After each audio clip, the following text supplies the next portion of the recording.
Une fois n'est pas coutume, je vous propose à titre de préambule d'entendre deux documents. C'était sur l'antenne d'Europe 1. Le premier avait lieu le 19 avril 2005. Frédéric Elbert, notre correspondant à Rome, racontait la première apparition du pape Benoît XVI. Voilà le pape, le cardinal Ratzinger, l'ancien cardinal Ratzinger, le pape. Benoît Il salue XVI. la foule qui est apparue à la fenêtre, au balcon de la basilique Saint-Pierre. Il est là et à ses côtés, il y a ces trois fenêtres où tous les cardinaux sont en train d'applaudir, les cardinaux vêtus de rouge et le pape vêtu de blanc.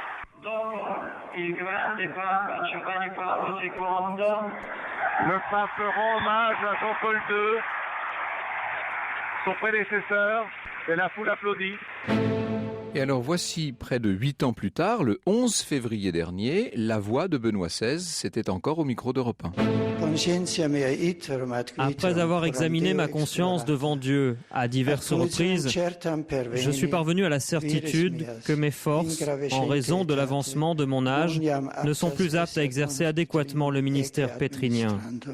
Je suis bien conscient que ce ministère, de par son essence spirituelle, doit être accompli non seulement par les œuvres et par la parole, mais aussi et pas moins par la souffrance et par la prière. Cependant, dans le monde d'aujourd'hui, sujet à de rapides changements et agité par des questions de grande importance pour la vie de la foi, pour gouverner la barque de Saint-Pierre et annoncer l'Évangile, la vigueur du corps et de l'esprit est aussi nécessaire. Vigueur qui, ces derniers mois, s'est amoindrie en moi d'une telle manière que je dois reconnaître mon incapacité à bien administrer le ministère qui m'a été confié. Alors on l'a beaucoup dit depuis ces quelques jours, la renonciation du pape Benoît XVI, annoncée pour la fin du mois, a beau être prévue par le droit canon, cela faisait près de 6 siècles qu'un tel événement n'était pas survenu au Vatican, et encore en 1412, lorsque Grégoire XII se retire, il s'agit d'une renonciation politique, motivée par la nécessité de mettre fin à la diarchie Rome-Avignon, vous savez, et d'élire en la personne de Martin V un pape qui mette fin au grand schisme. Si l'on voulait citer un pape qui, parmi les 264 successeurs de Saint-Pierre, en vérité 260 si l'on comptait pour un seul les 3 pontificats de Benoît IX et qu'on écartait les 2 fameux rivaux Léon VIII et Benoît V à la fin du Xe siècle, si l'on voulait donc citer les papes qui ont démissionné pour convenance personnelle, disons pour une raison liée à l'âge et à la santé, il faut remonter plus loin encore au XIIIe siècle, précisément à Célestin V qui, élu pape en 1294 à l'âge de 85 ans, avait préféré renoncer à sa charge après seulement quelques mois de règne. La fin de sa vie est d'ailleurs une histoire assez incroyable que nous allons évoquer tout à l'heure. Cette renonciation au trône de Saint-Pierre est en tout la 8e dans l'histoire de la papauté. Encore faudrait-il faire la distinction entre renonciation forcée, comme celle de Silver en 537, il était accusé d'intelligence avec l'ego, ou celle de Grégoire VI en 1046, et puis les renonciations volontaires, comme celle de Benoît IX en 1045, un cas demeuré d'ailleurs assez obscur. 2 des premiers papes, Clément Ier et Pontien, avaient aussi renoncé à leur charge après avoir été arrêtés par les Romains, et ce pour éviter tout simplement la vacance du Saint-Siège. Cette circonstance est en tout cas très rare, vous l'aurez compris. Pour une fois, les journalistes ont pu à coup sûr dire qu'il s'agissait d'un événement historique, et pour nous, c'est donc l'occasion de revenir sur 20 siècles de papauté, autant dire sur l'une des plus vieilles institutions humaines. Voici une chronique pleine de hauts faits et de coups bas, d'allées et de retours, d'ombre et de lumière. Ce que je vous propose, c'est une sorte de survol de l'histoire papale à travers les siècles, en faisant quelques haltes à des moments cruciaux, si j'ose dire. Le pape ne manque pas de titre. Il est évêque de Rome, vicaire du Christ, successeur du prince des apôtres, souverain pontife et chef de l'État de la Cité du Vatican, primat d'Italie forcément et patriarche d'Occident. L'actuel pape Benoît XVI a d'ailleurs renoncé à ce dernier titre peu après son avènement. Que signifient toutes ces appellations? À quoi ces titres font-ils référence? Eh bien, c'est ce que je vous propose de découvrir ou redécouvrir à l'occasion d'une plongée hardie dans 20 siècles d'histoire.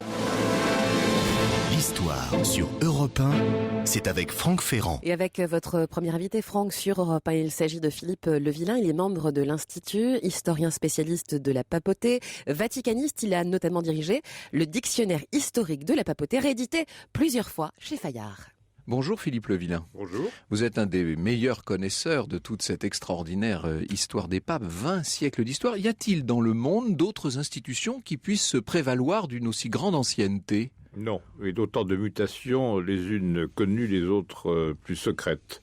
Mais c'est une institution qui a évolué avec le temps, qui toujours a surmonté les plus grandes difficultés possibles, aussi bien dans les rapports avec les fidèles, oui, donc beaucoup de schismes, la communauté des croyants elle-même, et d'autre part avec les pouvoirs politiques, le monde, donc qu'il s'agisse aussi bien de l'empire, du Saint-Empire romain germanique, que dans les missions des sociétés africaines ou asiatiques, et même de l'empire des Ming. Successeur du prince des apôtres, dit-on, c'est-à-dire que le pape est le successeur de Saint-Pierre ? Oui, d'ailleurs Saint-Siège, qui est une appellation qui est meilleur que Vatican. Le Vatican est un lieu, et souvent par métonymie, on dit Saint-Siège pour Vatican pour Saint-Siège. Ça veut dire siège de Pierre, la chaire de Saint-Pierre, établie sur le tombeau de Pierre, qui pendant très longtemps est resté aléatoire quant à sa situation et qui au fond a été finalement attesté par les fouilles très très courageuses et risquées qu'a fait faire Pie XII. Donc voilà, ce que le Saint-Siège, c'est l'assiette, si j'ose dire, du pouvoir du Saint-Siège, du pape sur Rome. Alors justement, ces fouilles récentes du milieu du XXe siècle pour découvrir le tombeau même de Saint-Pierre sont au cœur d'un roman d'Édouard Brazet qui s'appelle Le Dernier Pape aux éditions Télémaque, et nous recevrons tout à l'heure, comme je vous le disais pour commencer cette émission, nous recevrons Édouard Brazet. Il nous parlera de ce roman qui m'a tenu en haleine en ce qui me concerne pendant tout le week-end. Ce premier pape, c'est donc Pierre. Oui, Saint-Pierre est un pape dans la considération de la chronologie. C'est un pape, je dirais, fondateur. C'est le premier des apôtres, le prince des apôtres, qui d'ailleurs a quelques tribulations dans ses relations avec Jésus, mais qui est déclaré à cause, je dirais, à la fois de sa foi et de son manque de foi. Qu'on se souvienne de la barque de Saint-Pierre sur le lac Tibériade. Oui, il est considéré comme étant le premier. Pape, que veut dire ce terme pape ? Ça veut dire papa. D'ailleurs, vous savez qu'il y a un grand mythe sur le pape en Italie, notamment à Rome, on dit Farà un bel papa, il fera un beau pape. C'est le rêve de toute maman italienne d'avoir un beau pape, de donner un fils à l'église qui soit pape. Bon, voilà, donc ça, c'est papa, c'est un terme familier, c'est devenu un terme sacré. Alors dans les semaines qui viennent, évidemment, les pronostics ne vont pas manquer sur l'élection du nouveau pape par le conclave. Le Sacré Collège est en train de se réunir en ce moment même. Est-ce qu'on a toujours élu les papes de la même façon à travers les siècles ? Non, c'est à partir de Nicolas Ier, en fait, au XIe siècle, qu'on décide que ce seront les cardinaux qui éliront le pape, or ce qui est devenu le consistoire qui succède au synode romain, qui est une vieille institution. C'est-à-dire, le synode, c'était la réunion des évêques, en fait, c'est ça, voilà. Et du clergé romain. Du clergé romain. Au départ, et pour faire bref, le pape, l'évêque de Rome est élu par le clergé romain. Les cardinaux sont les successeurs des clercs romains. C'est pour ça qu'ils ont tous une église cardinaliste à laquelle ils sont rattachés. Depuis, c'est devenu naturellement un peu factice, si vous voulez. Mais enfin, les cardinaux sont essentiellement issus du clergé romain. Et cardinal veut dire gond, c'est-à-dire ceux autour desquels tourne la possibilité de la succession. Donc ils sont 117 dans l'état des lieux actuels. Le pape a essayé d'ailleurs... Le pape en a nommé beaucoup, là. Plus de énormément. En fait, c'est toujours le cas quand le pontificat est un peu long. Le pape nomme les cardinaux qui sont en principe, je dirais, sensibles à son héritage, à sa pensée et à sa ligne de force. Et donc là, en l'occurrence, on peut imaginer que le successeur de Benoît XVI sera dans la lignée de l'actuel pontificat. Probablement. On peut l'imaginer, mais il ne faut pas l'imaginer. Je veux dire que je pense que la fonction crée l'homme et qu'il y a une grande mutation. Jean XXIII n'avait certainement pas parlé l'idée d'un concile. Je dirais que c'est dans l'abandon dans lequel il s'est trouvé sur son élection qu'il a probablement conçu l'idée qu'il ferait d'un geste historique. Je pense que Benoît XVI, qui passait un peu pour une sorte de Jean XXIII plus musclé intellectuellement, si j'ose dire, et spirituellement, je ne sais pas, a imaginé cette renonciation parce qu'il s'est dit qu'il fallait qu'il donne au pontificat un air nouveau, un espace de liberté nouveau. Alors, depuis quand peut-on dire que le pape domine les consciences en Europe et dans l'ensemble et dans tout l'Occident ? Parce que les tout premiers papes au 5, 6, 7e siècle n'exerçaient pas un magistère très, très universel. Enfin, officiellement, si, mais on ne peut pas dire qu'ils étaient très connus dans l'Europe. Vous avez tout à fait raison. Ils étaient en but, d'autre part, tout de même, une sérieuse concurrence des patriarches. C'est ça. Et d'autre part, ils ont essayé petit à petit, par les lettres encycliques, etc., d'imposer un style et une référence. Mais on peut dire que c'est le Concile de Trente qui assied définitivement l'autorité pontificale centralisée. C'est récent. Donc, en fait, c'est le XVIe siècle. D'ailleurs, le XVIe siècle n'est pas tournant dans l'histoire de la papauté. Pour nos plus jeunes auditeurs, je rappelle que le Concile de Trente, c'est ce concile qui doit répondre à la réforme, tout simplement. Qui avait préparé une réforme que Luther, si j'ose dire, a anticipée, qui a conduit à une contre-réforme. Mais le Concile de Trente, pour vos jeunes auditeurs, Franck Ferrand, il faut dire que c'est la ville de Trente, et non pas le Concile de 30 cardinaux. Non, c'est vrai, ils étaient bien plus nombreux que ça, évidemment. Et ça a duré très longtemps, d'ailleurs. Ça a duré jusqu'en 1564. Alors, le pape est devenu une sorte de conscience universelle encore beaucoup plus tard, au XIXe siècle seulement, finalement. Oui, parce qu'en fait, c'est le grand heurt pour la papauté n'est pas le Saint-Empire romain germanique, mais la Révolution française. Les Lumières, si vous voulez, pour faire vite, qui affirment tout de même qu'il faut séparer le pouvoir temporel, le pouvoir spirituel, ce qui était quand même le but de la théocratie au XIIe, XIIIe siècle, et que là, eh bien, il faut que le pape s'adapte. Donc, les premiers papes sont martyrisés, Pie VI, Pie VII, Napoléon, de Bonaparte d'abord et Napoléon, le directoire de Bonaparte d'abord les traîne, si je veux dire, par la calotte jusqu'à Paris, les déporte et les enferme. Donc à Fontainebleau, c'est une prison de luxe. Enfin, quand même, c'est un très bel appartement qui vient d'être restauré du reste. Voilà. Et puis, je veux dire, à ce moment-là, on leur demande de se souhaiter d'où. La réponse, c'est la faillibilité, parce qu'en même temps, on leur prend leur territoire. En 1870, Rome n'est plus dans Rome, Rome est savoyarde. Vous parliez du Saint-Siège, vous évoquez cet aspect, nous parlons dans un instant du statut de la Cité du Vatican. Europe 1, au cœur de l'histoire.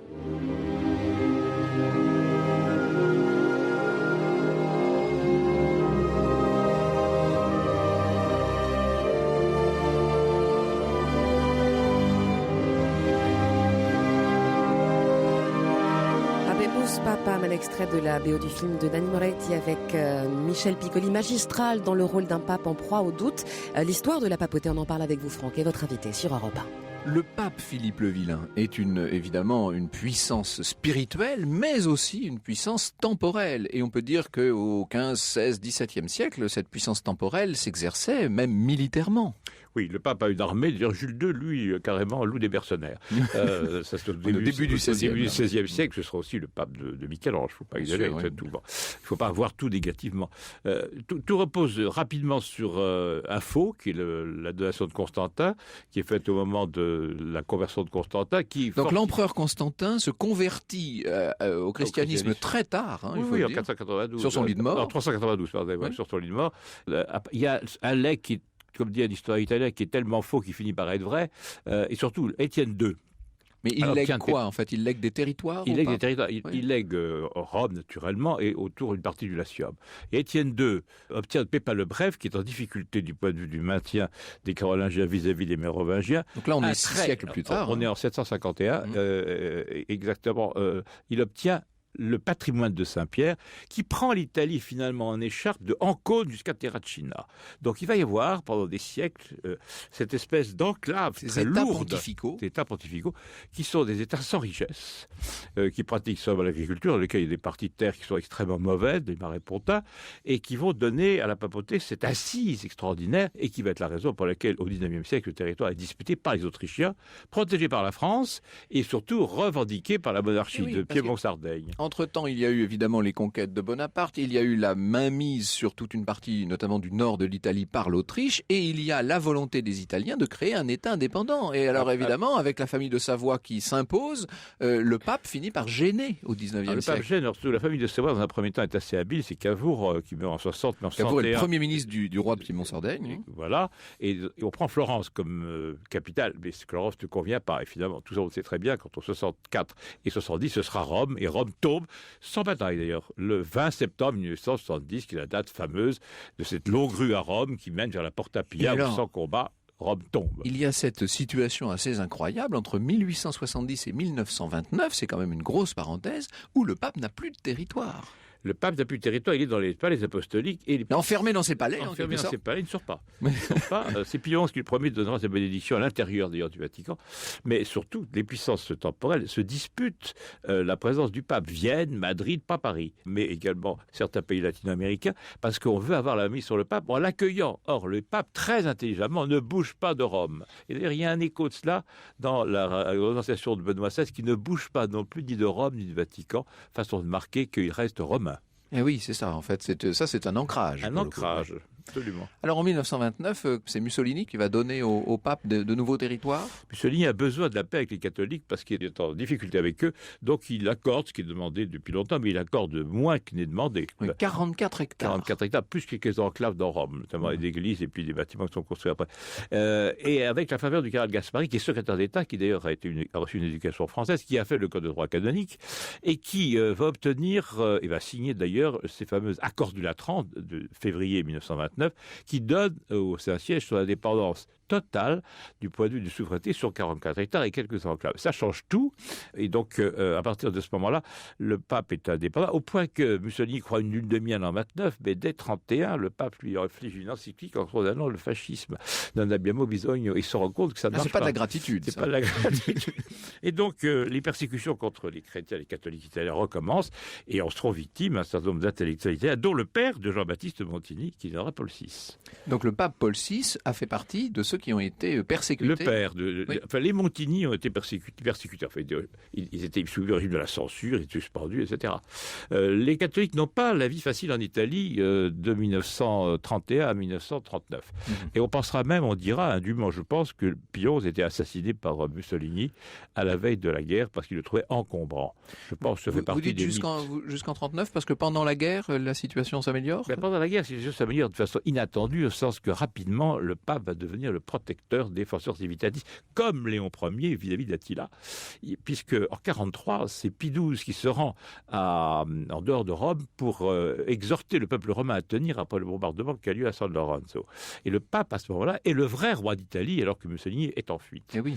Et c'est là qu'il faut se dire que la popularité de Pie XII, qui mourra impopulaire parce que trop longtemps en agonie, est récompensée pendant très longtemps par le fait qu'il est populaire jusque dans les années 50, et surtout jusqu'en 64 avec l'apparition du vicaire. On a fait déjà à ce micro je pense même 2 émissions sur Pie XII, on aura peut-être l'occasion d'en refaire. Ce que je vous propose, c'est de mettre la question entre parenthèses aujourd'hui et d'évoquer en revanche un certain nombre de grandes figures de la papauté. Pas beaucoup, parce que sur les 265, on n'aura pas le temps d'en évoquer beaucoup, mais quelques-uns qui quand même ont fait l'histoire du Saint-Siège.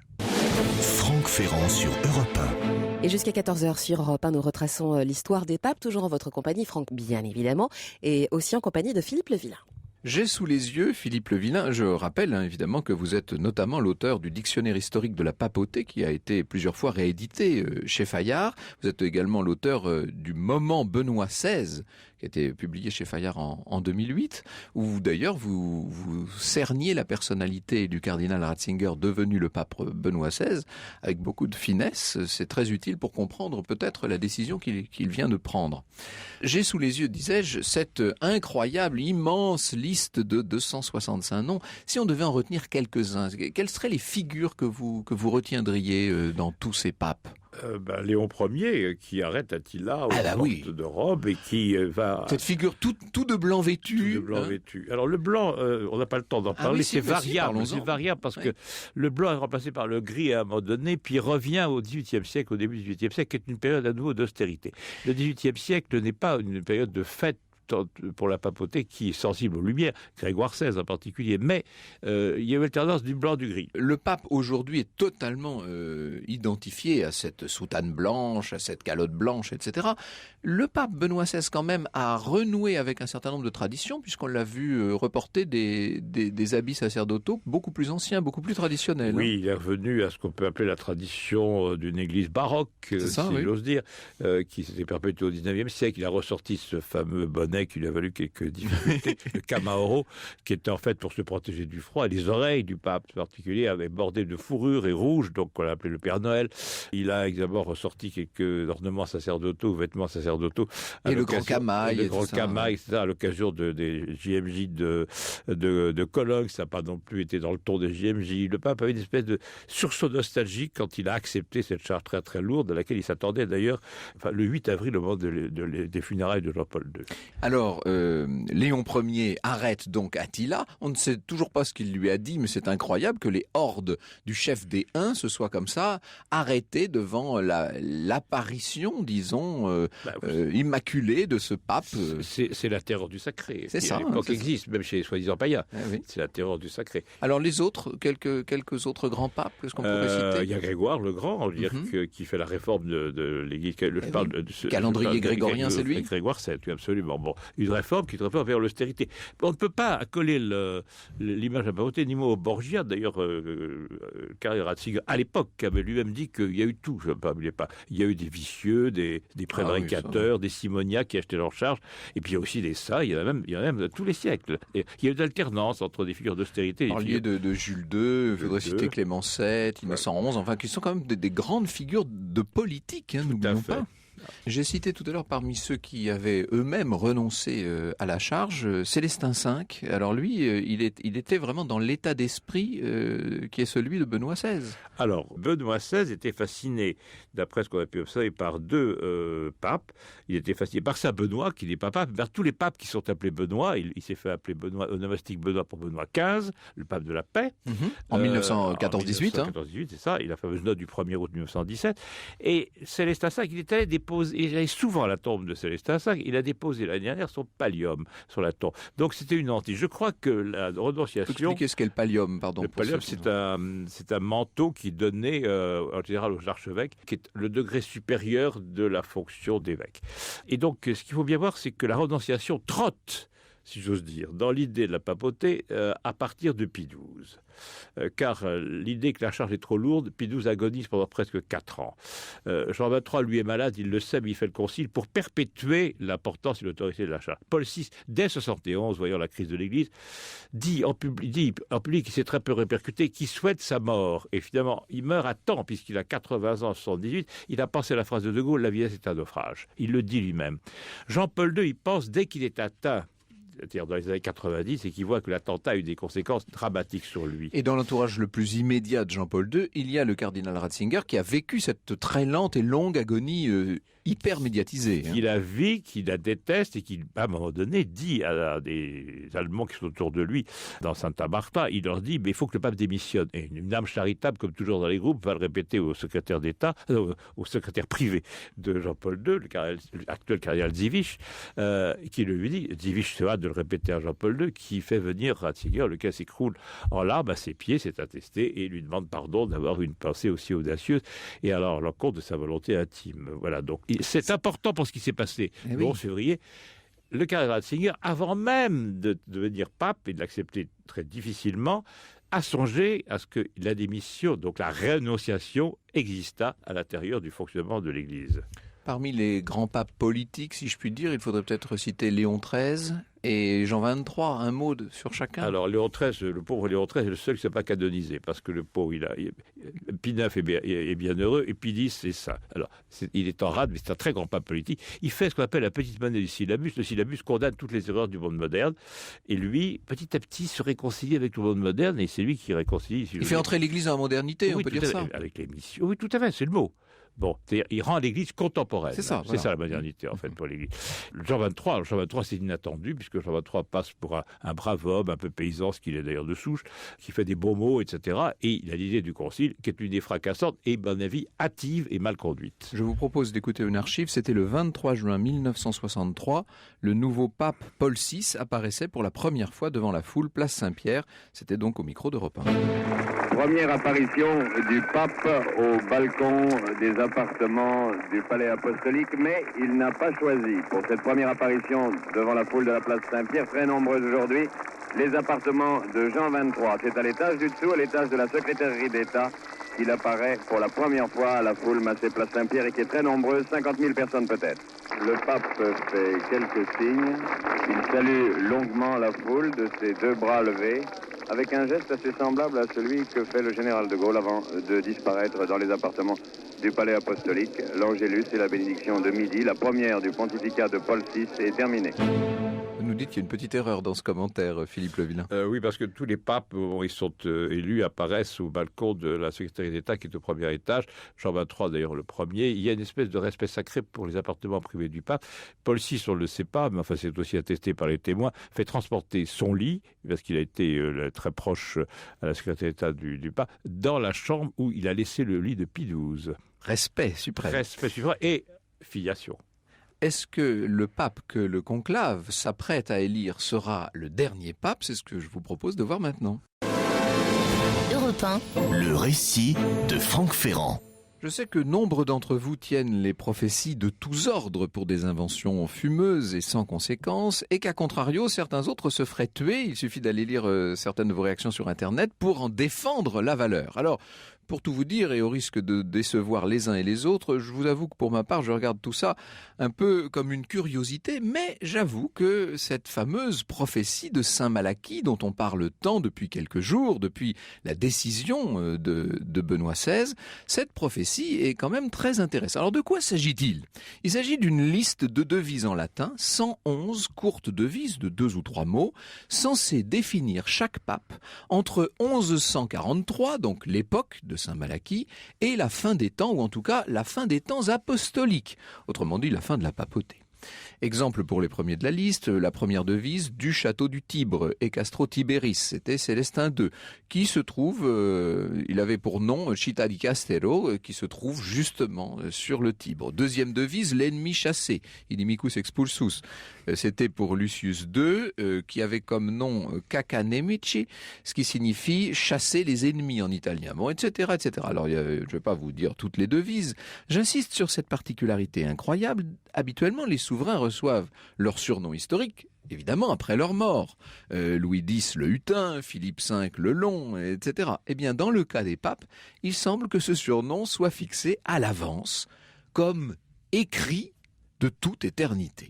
C'est tout le mystère de cette prophétie de Saint Malachie. Alors, question, d'où sort cette liste? Quand est-elle apparue? Eh bien, en fait, elle n'est pas apparue du tout du temps de Saint Malachie au XIIe siècle. Elle est apparue 4 siècles et demi plus tard.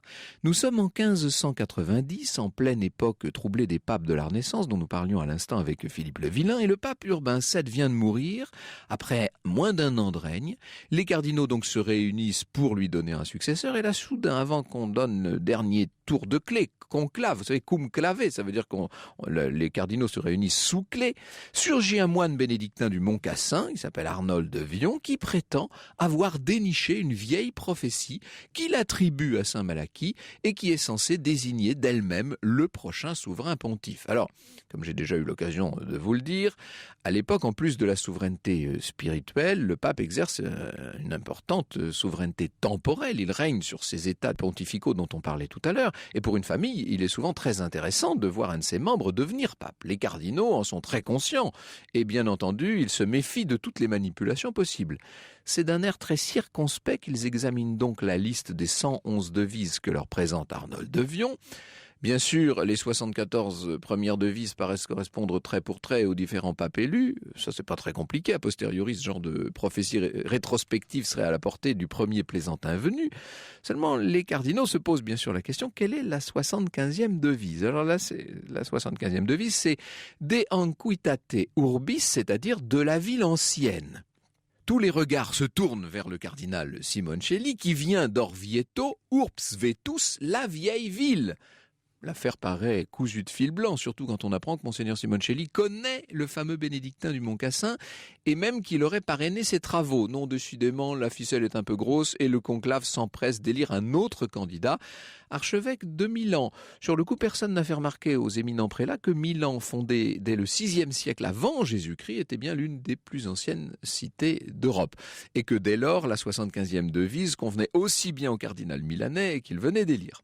En attendant, le pauvre Arnold de Vion en aurait été pour ses frais. Il n'a qu'à rempocher sa belle prophétie et à regagner son Mont Cassin pour y poursuivre ses travaux d'érudition.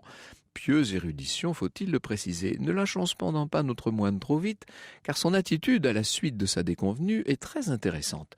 Je pense que vous serez d'accord avec moi, si le bénédictin avait fabriqué la liste de toutes pièces, en vue de faire simplement élire Simoncelli, son échec aurait dû sonner le glas de l'affaire, et la prophétie aurait dû tomber aux oubliettes et ne plus faire parler d'elle. Or, ce n'est pas du tout ce qui s'est passé. Au lieu d'oublier ces 111 devises latines, Arnold de Vion n'a rien de plus pressé que de les faire imprimer dès 1595 à Venise dans un ouvrage sur les évêques bénédictins dont avait fait partie Saint Malachie. Évidemment, il faut une justification à tout ça. Alors, Arnold de Vion publie donc sa prophétie. En préambule de la liste, on lit les phrases suivantes. « Je connais de Malachie certaines prophéties sur les souverains pontifes. Comme elles n'avaient jamais été imprimées, je la reproduis ici. » C'est très important cette publication parce que ça veut dire que désormais, de manière incontestable et prouvée, à partir de 1595, la prophétie est fixée noir sur blanc.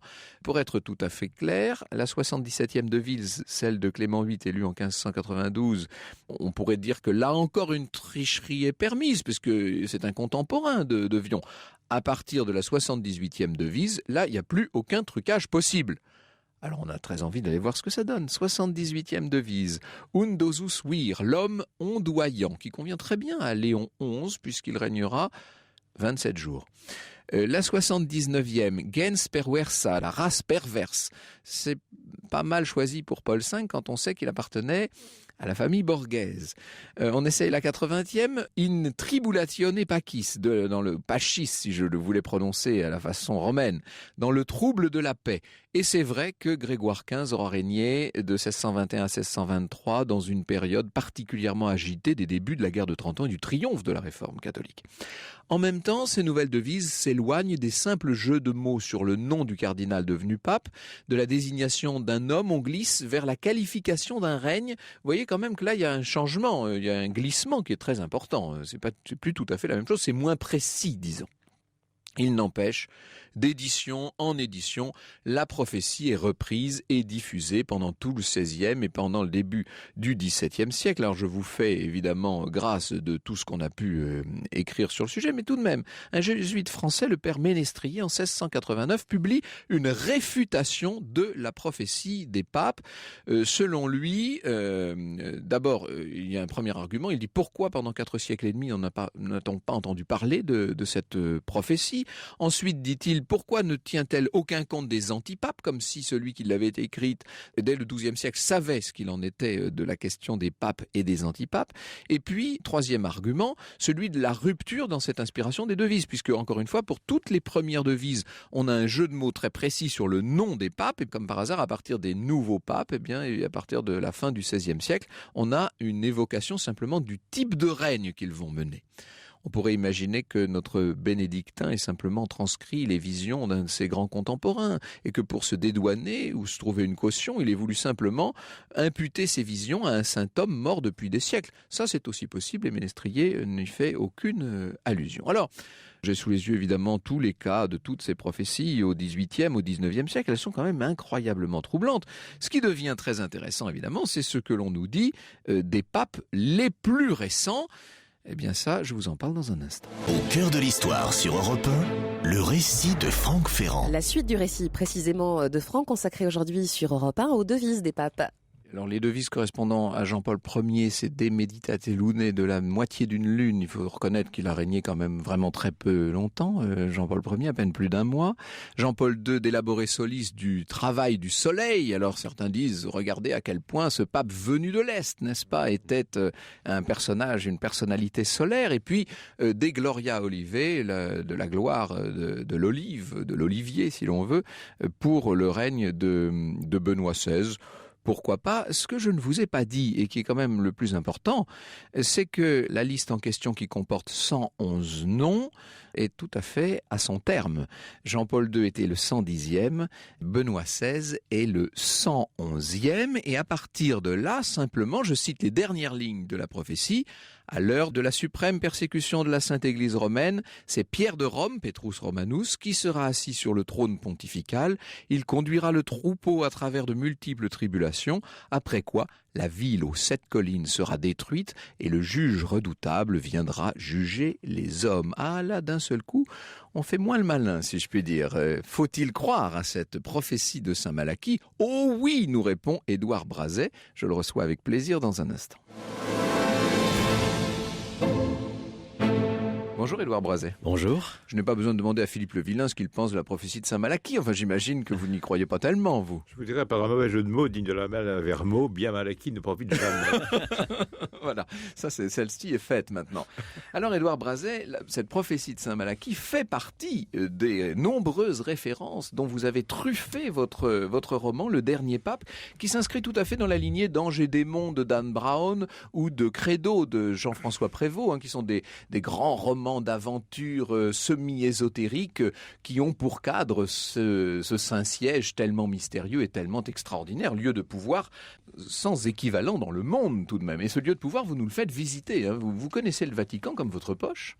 C'est vrai que c'est un État, comme vous le disiez, qui est le plus petit État du monde. Et en même temps, il a un pouvoir politique extrêmement fort dans le monde entier. Et c'est un huis clos, c'est une théocratie. C'est le dernier pays peut-être dans l'Occident moderne où effectivement tout le pouvoir est résumé en un seul homme, le pape, sur qui pèse une charge incroyablement forte et qui en plus bénéficie, si l'on peut dire, du dogme de l'infaillibilité. Donc il ne peut pas se tromper. Alors, donc évidemment c'est un lieu où un dogme qui a été amodié, on va dire. Enfin, on ne va pas entrer dans cette histoire théologique. Ce qu'il faut dire, c'est que vous citez la prophétie de Saint-Malachie, vous citez aussi évidemment la prophétie de Fatima. Oui, c'est ça, les 3 secrets de Fatima. Et puis vous allez en inventer une. Vous inventez la prophétie de Saint-Pierre, carrément. Oui, parce que justement, tout à l'heure, on parlait du tombeau de Saint-Pierre, mais là aussi, il y a un doute parce que lorsque Pie XII avait fait ses recherches archéologiques pendant 10 ans, entre 1940 et 1950, pour accréditer le fait que le Vatican était bien au lieu où Saint-Pierre était enterré, eh bien effectivement, on a trouvé une tombe, mais une tombe en pierre sur laquelle il était inscrit simplement Pietre. Donc le début peut-être de Pierre, mais quelle Pierre ? Parce que Pierre, c'est un nom quand même courant à l'époque. Pierre N. Pierre est ici. Ce que n'a pas dit Pie XII lorsqu'il a fait son allocution à la radio pour dire « Nous avons trouvé le tombeau du prince ». Mais il n'a pas dit qu'il était vide. Oui, il a dit qu'il était vide. Nous avons trouvé le tombeau du prince des apôtres. Il n'a pas dit qu'il était vide. Donc c'est comme si un chasseur de trésors disait « J'ai trouvé le trésor, mais il n'y a pas de trésor dedans ». Alors on a trouvé par la suite des ossements. Des ossements plus tard. Mais ces ossements, il y avait un problème aussi, c'est qu'ils étaient revêtus d'une sorte de robe de soie, etc. Donc ils appartenaient sans doute à quelqu'un du 1er siècle, ayant vécu au 1er siècle, mais d'une haute richesse. Or, Saint-Pierre a bien été, je commence mon roman d'ailleurs, par cette évocation, il a été crucifié la tête en bas en 65 après Jésus-Christ sous Néron sur le cirque de Caligula et Néron qui plus tard hébergera justement au pied de la colline Vaticane. Au pied de la colline Vaticane. Et on sait qu'à l'époque, les chrétiens étaient effectivement suppliciés, ils étaient considérés comme des bandits de grand chemin. D'ailleurs, Néron les avait accusés d'avoir mis le feu à Rome l'an passé, et certainement il finissait dans le Tibre. Donc très certainement, le pauvre Saint-Pierre ne repose pas sous la colline Vaticane.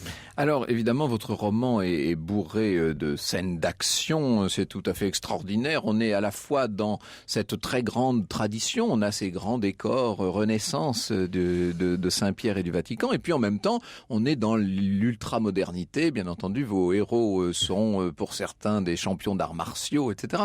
Et ce qui est assez frappant, et alors là, il faut que vous me disiez si c'est vrai ou pas, parce que c'est le problème des romans, c'est qu'on ne sait jamais ce qu'il y a de vrai et ce qui n'est pas. C'est cette histoire d'observatoire du Vatican. Alors, a toujours eu une grande attraction pour le ciel. Alors le ciel, bien sûr, le paradis, mais également le ciel, l'astronomie. Les pères jésuites, depuis plusieurs siècles, observaient à travers leurs lunettes, effectivement, les étoiles. Et alors, ce qui est vrai, c'est qu'il y a à la fois un observatoire à l'intérieur du Vatican, qui d'ailleurs a été transporté à Castel Gandolfo parce qu'il est la résidence d'été des papes, oui. Il y a également un observatoire qui se trouve au sommet du mont Graham, en plein Arizona, aux États-Unis, et qui observe les étoiles. Et ça appartient au Vatican. Alors ça appartient au Vatican. Ah oui, donc ça c'est vrai alors. C'est encore une fois un père jésuite qui est le directeur de cet observatoire. Mais à côté, à quelques kilomètres à peine de cet observatoire, se trouve un autre observatoire. Il appartient à l'Université d'Arizona, mais également avec un consortium d'associations, dont une université catholique, et qui, lui, bénéficie de 2 télescopes géants, dont l'acronyme, vous savez, l'acronyme, on prend l'ensemble du nom qui était désigné. Les initiales ou les premières lettres. Les initiales, et son acronyme, c'est Lucifer. Ça, c'est réel. Et au début de mon roman, effectivement, à travers ce télescope Lucifer, on voit apparaître une sorte de lumière nouvelle, mais peut-être Alors luciférienne. ça c'est qui s'abat sur la un Terre. acronyme. Vous vous amusez aussi avec l'anagramme des lettres que l'on trouve justement sur le pourtour du pied de coupole de Saint-Pierre de Rome et qui dit « Tu es pierre et sur cette pierre je bâtirai mon église » en latin. Et vous en tirez des mots qui sont littéralement diaboliques. Tout de même. Oui, alors ça c'est le propre du romancier de s'amuser avec justement les cryptogrammes, avec les énigmes. Mais il est sûr que tout ce qui se passe autour du Vatican se prête justement à ces interprétations. Alors évidemment, on va dire que votre roman est conspirationniste, mais c'est le propre de tous ces grands romans là, évidemment. Bien sûr. Je vous conseille, dit néanmoins un de vos personnages, qui n'est pas le plus gentil évidemment, je vous conseille la lecture de la nouvelle policière La lettre volée, donc de Poe, d'Edgar Poe. Il y explique que pour cacher une chose, il faut l'exposer au grand jour. Il en va de même avec le complot. Pour le cacher, il faut le révéler en laissant sciemment filtrer des informations qui seront reprises au vol par les journalistes et alimenteront des romans et des séries télévisées. Laisser échapper une vérité dérangeante est le meilleur moyen de la faire passer pour un mensonge ou une fiction. Évidemment, cela ne fonctionne que si cette vérité est noyée sous un tissu d'absurdité. À la théorie du complot, il faut ajouter des farces telles que l'existence des vampires, des loups-garous, des extraterrestres. Ainsi, ceux qui y croiront passeront pour des illuminés ou des paranoïaques. On est dans une théorie du complot au carré, là, si je puis dire. Oui, mais c'est ça, mais c'est comme ça que fonctionne d'ailleurs la théorie du complot, ou justement le complot, en quelque sorte. Édouard Brazet, Le dernier pape, c'est aux éditions Télémac et je vous garantis quelques heures très passionnantes. Et puis je rappelle, pour ceux qui voudraient creuser un peu et revenir sur ce que nous avons dit, de Philippe Levillain, Le dictionnaire historique de la papauté, c'est chez Fayard. De Bernard Lecomte, L'histoire des papes de 1789 à nos jours, c'est réédité chez Tempus. Et puis pour ceux qui voudraient se plonger dans l'actualité, je précise que le magazine Pèlerin consacre 40 pages cette semaine à Benoît XVI et un numéro spécial, l'album souvenir Benoît XVI, si humble, si grand.